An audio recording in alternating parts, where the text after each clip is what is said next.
Hello বন্ধুরা, নতুন একটা ভিডিওতে তোমাদেরকে স্বাগতম। জগৎ ধারাবাহিকের আজকের পর্বে দেখা যায় যে বৈদ্যনাথ মুখার্জি রাজনাথ মুখার্জিকে বলছে কাকনের বিয়ের দিন আমরা দুর্গাকে এই বাড়িতে নিয়ে আসব।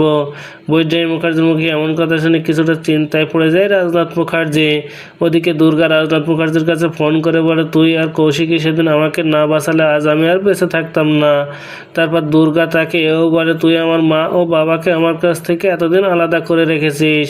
এই কথা শুনে রাজনাথ দুর্গাকে বলে, আমি তোকে এখান থেকে না নিয়ে গেলে ওরা তোকে বাঁচতে দিত না। ওদিকে বৈদেহী আর তার ছেলে উৎসব মুখার্জি সেদিনই সেই ভিডিও দেখছে। আর তখন দুর্গা ফোন করে বৈদেহী মুখার্জির কাছে আর বলে, সাদা কাপড়ের মাথায় নীল রঙের যে ছাপ আছে সেটা আমি জানি। দুর্গার মুখে এমন কথা শুনে কিছুটা অবাক হয়ে যায় বৈদেহী। তারপর দুর্গা বৈদেহীকে বলে, আমি জানি দুর্গার কখন জন্ম হয়েছিল আর সেটার টাইমও বলে দিলে। দুর্গার মুখে এমন কথা শুনে চমকে ওঠে বৈদেহী।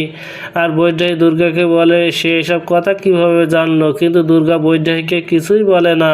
ওদিকে কৌশিকীর সাথে দেখা করতে কৌশিকী মুখার্জির চেম্বারে আসে দিব্যা সেন। আর কৌশিকী দিব্যাকে বসতে না দিয়ে অপমান করতে থাকে।